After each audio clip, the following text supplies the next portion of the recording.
Good morning.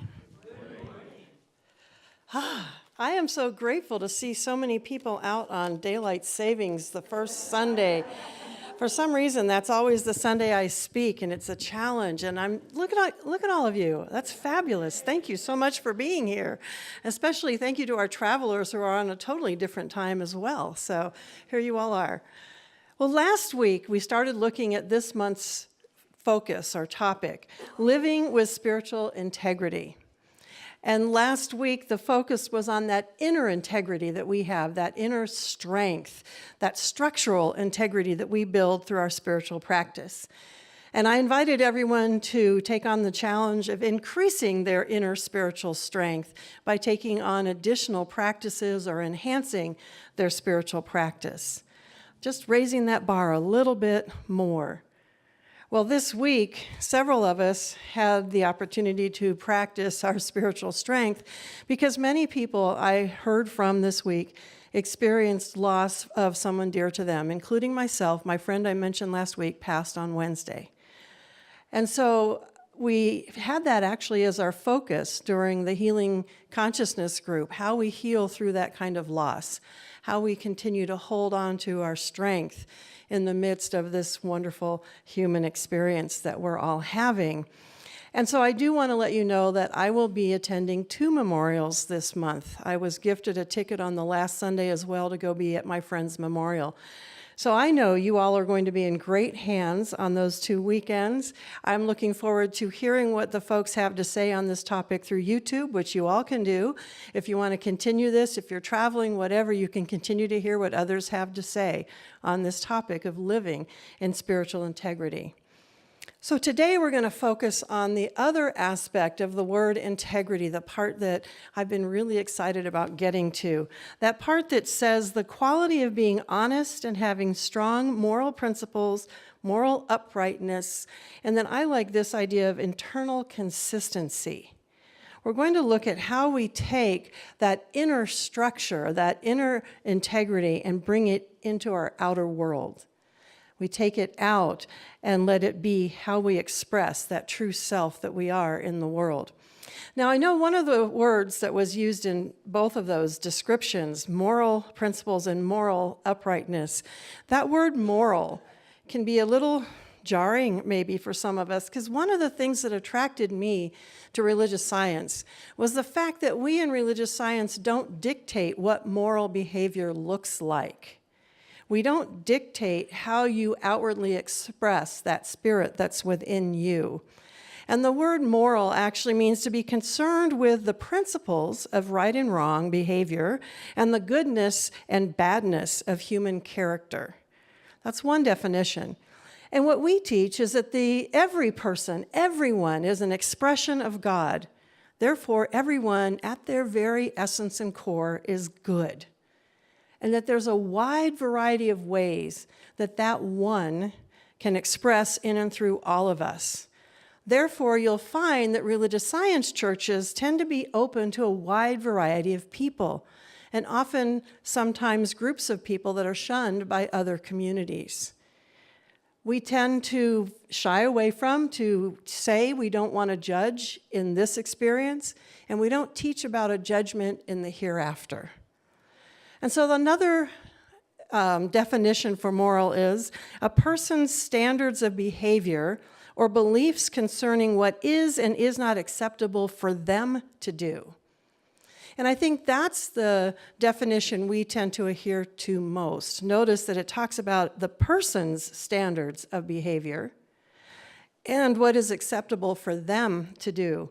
We recognize that each individual is self-determining.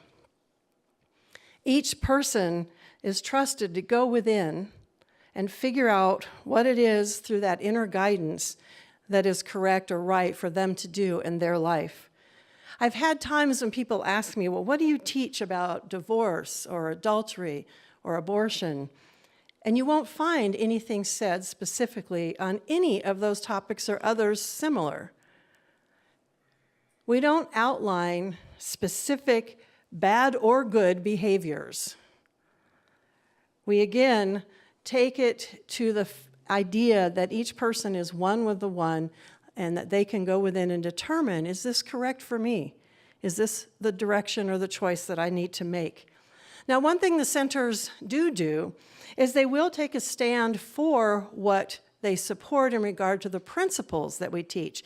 And again, it talked about moral principle. Well, we focus more on those principles. They take a stand in supporting all people, all races, all ethnicities, all gender expressions, all sexual orientations, all religions, and all paths to God.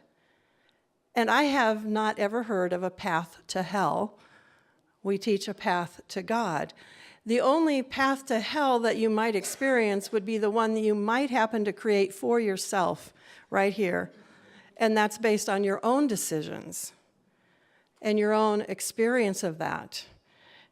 That is the only deterrent that we might teach about, is what the consequences of your own choices might be as it shows up in your life. Now, Doug, from the Science of Mind text, Ernest Holmes. I like the other one too, Can We Talk to God? In here, I'm on page 382 to 383. And Holmes talks about this idea of what about reward and punishment? I think many of us come from this upbringing, whether it's the way our parents raised us, we were given rewards and punishment, or whether it's a teaching that we might have had as we were growing up. But this is what Ernest Holmes has to say about that. What of reward and punishment?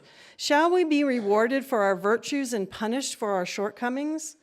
Can we think of reward and punishment from any other point of view than that sin is a mistake and punishment a consequence?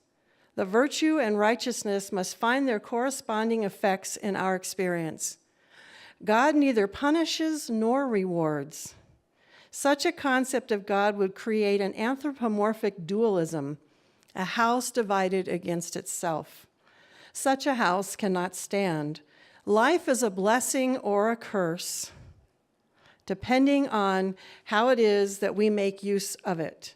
It is in the long run, no one judges us but ourselves, and no one condemns us but ourselves. We believe in a law that governs all things and all people. If we make mistakes, we may suffer. We are our own reward and our own punishment. He continues to say that some suffer, some are happy, some are unhappy, according to the way that we contact life. No one judges us but ourselves. No one gives to us but ourselves, and no one robs us but ourselves. We need not fear either God nor the devil. There is no devil, and God is love. The problem of good and evil will never enter the mind, which is at peace with itself. When we make mistakes, we suffer the consequences. When by reason of enlightenment and understanding, we correct our mistakes, we no longer suffer for them. Understanding alone constitutes true salvation, either here or hereafter. Now, I know that was a long reading, but I thought all of what Holmes had to say about that topic was really important. So again, we are not teaching you specific behaviors. We are instead looking at principles and looking within ourselves to see if what we are choosing to do or say or be is in alignment with those principles. All of that behavior that might be outlined for us comes from our inner determination. It's not from exterior dictates, threats of punishment, or rules. And what Holmes has done is studied a lot of different belief systems. He observed life, and he's sharing with us his awareness of how our thoughts and behaviors can best bring about in our lives increased happiness, joy, peace, harmony, love, all those things that I think most of us would like to experience. So for increased happiness, increased peace, and increased love in our life, he shared that it's important to do, as we've been talking about several weeks now, recognize our oneness with the One. Recognize that I am the I am. And as we recognize what spirit is to us and how we are one with that, those are the first two steps of a spiritual mind treatment. And from that process, we create within ourselves our own inner compass, that which helps to guide us from within. We basically drop judgment of ourself and others, and we drop the idea of a punishing God. We are therefore free to experiment with life, and Holmes encourages that experimentation. We have so many choices that are offered to us, and we learn which choices keep us on that track toward what it is we want, and which ones tend to get us off track. As we've mentioned before, that interpretation of sin comes from the word to miss the mark in archery. So if our goal is to experience more peace and joy and love and happiness, then as we make choices, we can figure out what's getting us on the mark and what gets to kind of drift us away from that center that we're headed for. It reminded me of when I was a kid. We went camping a lot in the desert with a family that had 5 kids. And once we get off the main road, we got to sit on one of the dad's laps and steer while they did the pedals. Yeah, it was fun. The mothers sometimes got out and walked. But anyway, as you might know, when you drive in the desert, if you get off the main road, you are more likely to get stuck in soft sand. So it was important that we were steering correctly. Well, it took me a long time to get that when you turned, you didn't just stay there. In my mind, you turned and waited for the next turn before you would go like this. And my dad was forever saying, bring it back to center. Put that steering wheel back up. Once you made the turn, you got to go back. And it took me a long time. I was just a little kid to figure out that that's how you steered when you were inside a car. Well, I see our life a lot like that. We sometimes take a turn and we get stuck there. And we can go right off into that deep sand or whatever it might be that grabs us. And we have to right ourselves. We have to get back into center. And I believe that God, life, spirit, whatever the term is that you use for that inner aspect of you expressing as you, that rights us. That brings us back into alignment eventually, not through punishment, but by inner awareness and awakening. And that's what Holmes was talking about in that reading. Now, I've heard some people say that because of that, religious science can be quite a challenging way of living, because there are some people who would rather have a clear picture. This is good and right, this is bad and wrong, and I want to know what the rules are so I can follow them. And so for people who want that, this tradition can be a little way out there and challenging because we don't give you that. We expect you to do the work to go within and discover what that is for yourself. Now, for me, when I was in high school, I was involved in a church that that's where I started my call to ministry. And so I would speak on Youth Sunday. And I was really drawn to this idea that this is right behavior and this is wrong behavior. One of my favorite books was the book of James in the Christian Scriptures, chapter 3. And in there, the person writing talks about how sweet water and brackish water can't come out of the same spring. And he was using that as an example for how humans tend to be the only beings that will in one moment be sweet and talk about all these wonderful things, and in the next be cutting someone down or gossiping or doing whatever it is, and it looks like we have both things coming out of the same entity. And he was basically trying to get people in alignment with a consciousness that would keep them from jumping from one of those expressions to the other. So I was going to put a sermon together, and I had seen some behaviors that I really thought needed to be cleaned up in that church. So I put this whole thing together, and my senior minister, of course, checked everything I was going to say and went, oh, no. He said, you're going to upset way too many people. That's not okay to do that. And I thought, well, if you say that I'm the temple of God and I'm the hands and feet of God, then I need to treat this body like that. And if these people are doing these things and they're not doing that, then they need to know about it. No. Calm down. Well, thankfully, I had some life experience, and thankfully, I found this tradition. And one of the things that we do here, instead of preaching against behaviors, as these are bad or wrong, we stand for principles. We talk about what we want to be, and we help people find the tools to go within and do that self-determination to figure out which direction, what behaviors really serve them. So again, principles are the key, and which ones we stand for, not pre-prescribed ideas of this is right and this is wrong. So I've talked about principles a lot, and I know some people will say, well, what are those principles that we believe in? And so because I was looking up New Thought principles, I know what ours are, but we have other people that teach very similar things. There's Unity and Divine Science, Joel Goldsmith's Infinite Way.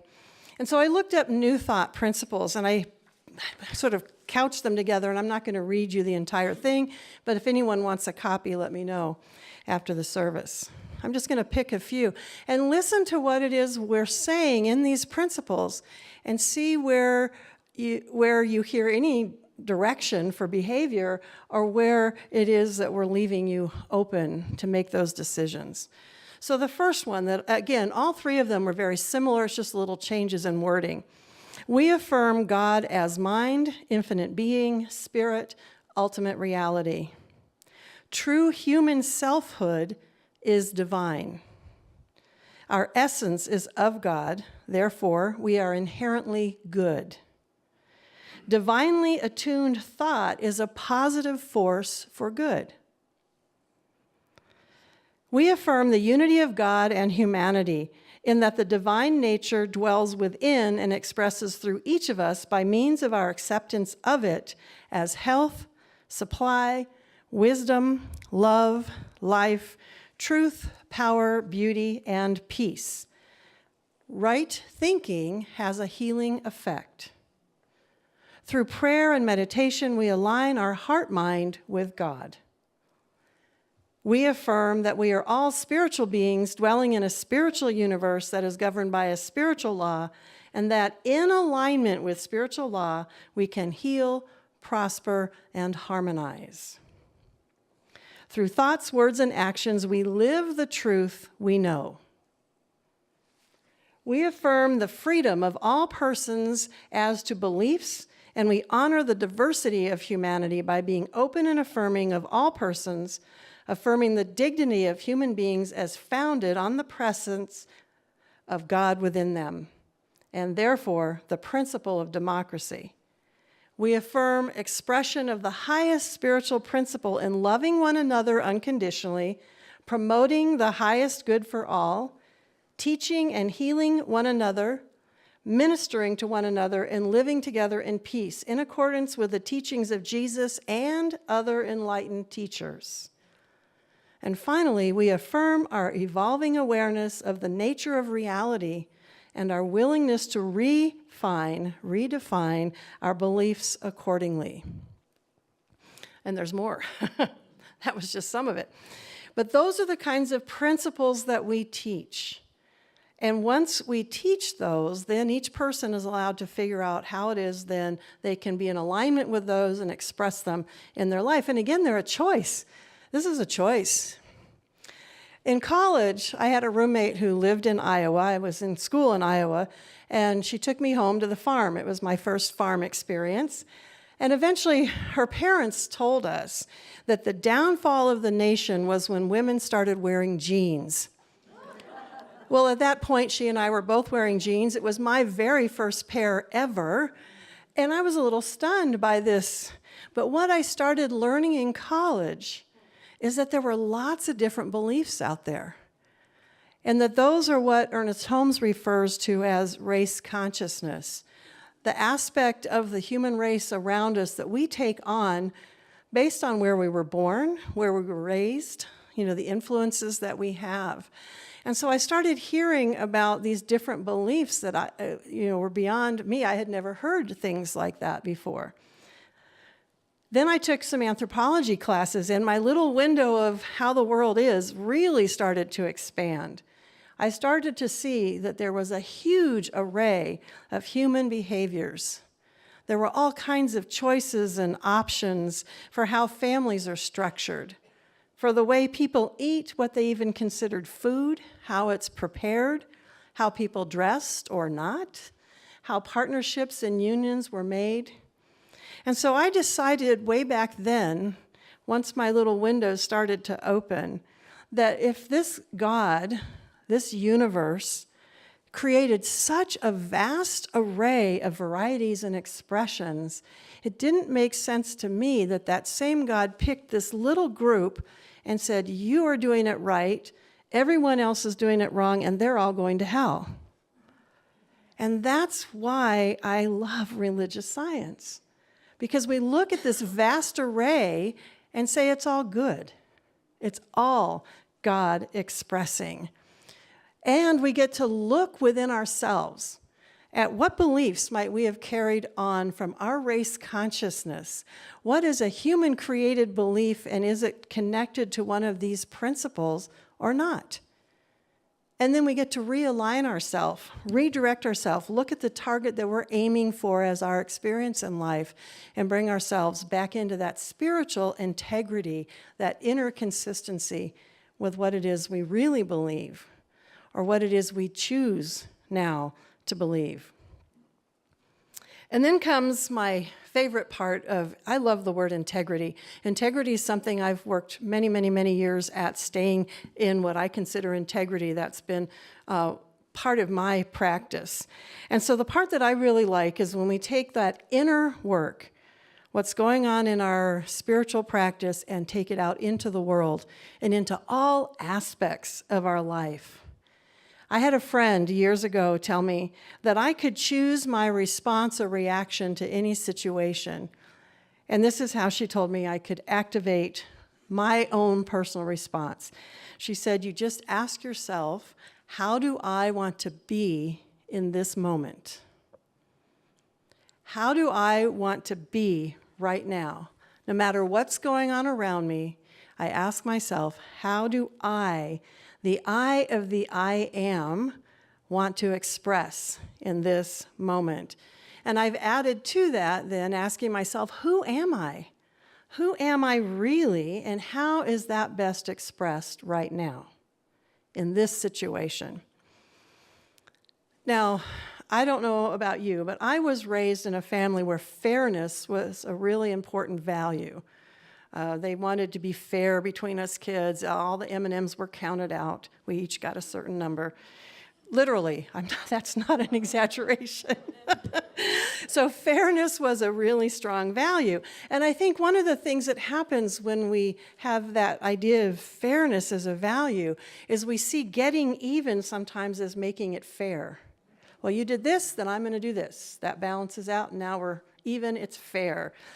Our incarceration system is made up of that idea of fairness. If this person spends this much time or pays this kind of a fine, it now makes it fair to the experience of the person who was done wrong. And sometimes, instead of leaving it to our legal system, we want to take these things into our own hands, and we want to create rightness or fairness in our responses. And we can do that then. We become either vindictive, we try and get even, we can do it passive-aggressively, or we can be really aggressive. Whatever is our mode for getting even or making it fair. So I have to ask myself, when I'm inclined to do that, how do I want to be right now? Do I want to be vindictive? Do I want to get even? Or the other one that sometimes pops up. Am I choosing to say this or do this because I'm trying to manipulate this situation? Am I laying on some guilt so I can get you to go this direction instead of going that direction? Am I trying to control through some form of manipulation? Or am I really being true to what it is I need and want and just expressing that? And sometimes I have to think a long time before I can get out what it is I really want to say instead of doing the manipulation thing. So then, if being vindictive and manipulating isn't working, I might move then into the, oh, I'm a victim. Life is doing this to me again. I have no choice. I'm stuck. Now again, all of these types of responses to the world, are any of them in keeping with spiritual integrity, with the principles that we just heard? Do you believe in a vindictive God? And if not, then why would we want to express in a way that God doesn't express, if we are that expression of spirit? And does God create through manipulation and deceit and indirectness? I don't want to get into a discussion around evolution, but I do believe there's a sense of when we create with spirit, it's a direct, this is what we are seeing when we do the third step in a spiritual mind treatment. We're not trying to manipulate. We're really saying, this is what I want, this is what I need, and allowing it to manifest. So, the third question then, is my true nature a victim? Is that who I really am? When I ask myself, who am I don't answer, I'm a victim.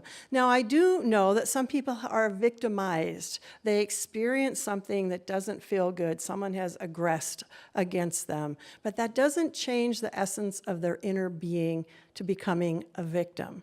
That's an experience. Their inner being is still who? The I am. Their inner being is still one with the one. And what I believe also is that with any question or situation that arises, with every problem, there comes an answer or the solution. And if I go right away into victim, I'm not open to whatever that solution might be.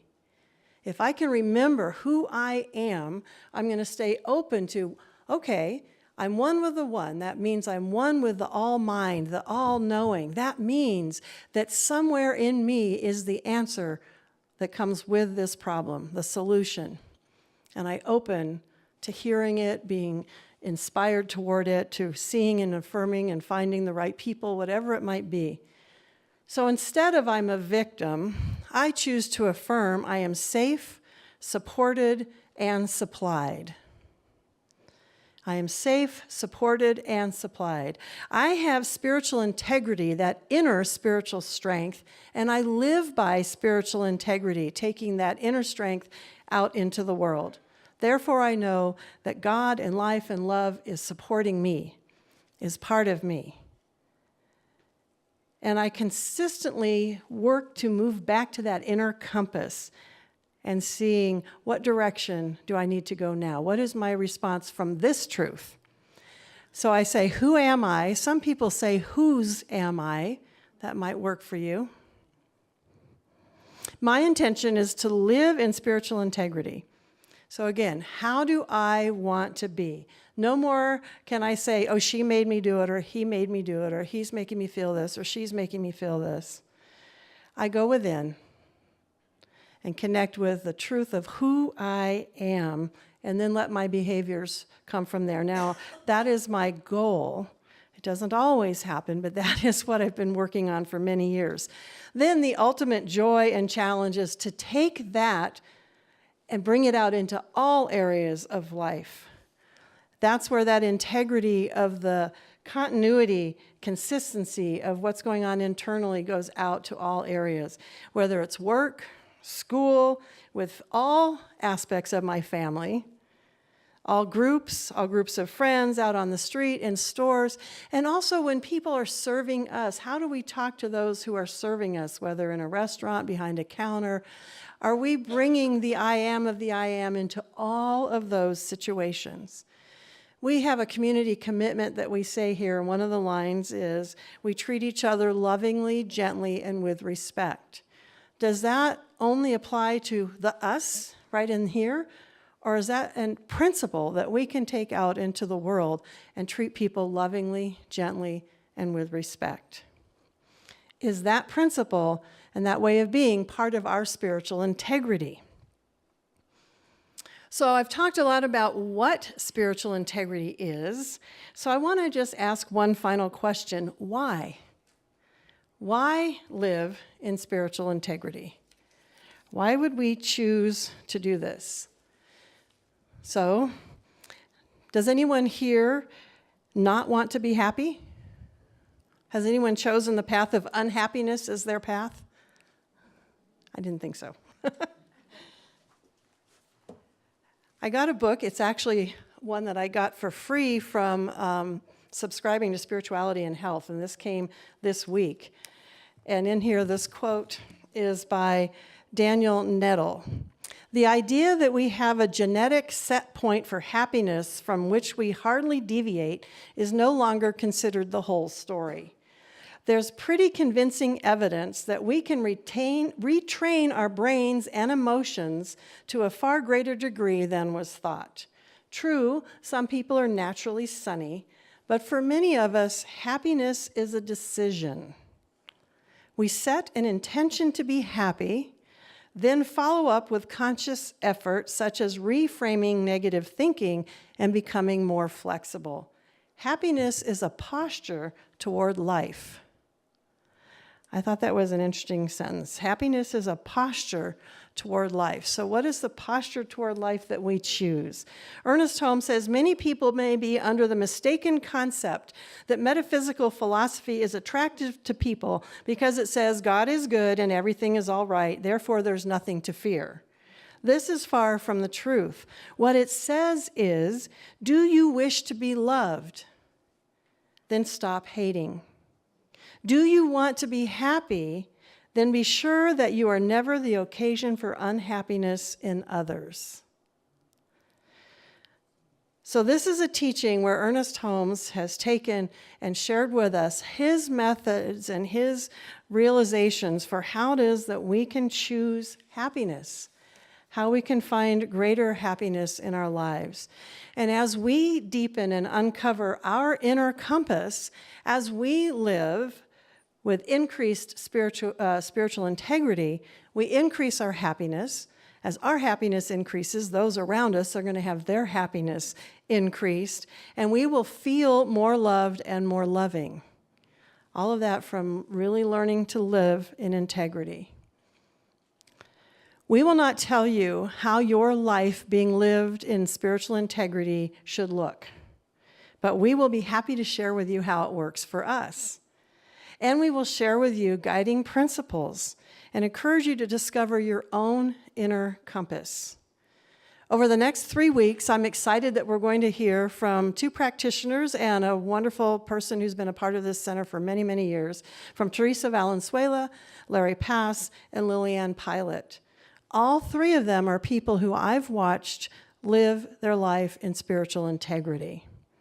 They have a strong inner personal integrity inside, and they bring that out and live it in the world. And all 3 of them have gently nudged me back into integrity on my own experience when I've started to veer away. And for that, I am extremely grateful. It's always helpful, I think, to have those people who are good enough friends that can help steer you back into how it is you really want to be in the world. So again, it is my intention to live with spiritual integrity. Most days I ask myself more than once, how do I want to be in this moment? And is what I'm about to say in alignment with who I really am, or have I fallen back into victimhood? Is what I'm about to say or do kind and true and needed, like the song that we sing at the end? Or am I being vindictive, manipulative, or just plain old petty? How do I, the I am of the I am, how do I want to be? It's my choice. It's your choice. So I give you a challenge this week. Let's take our practice out into action and let's be happy. And so it is.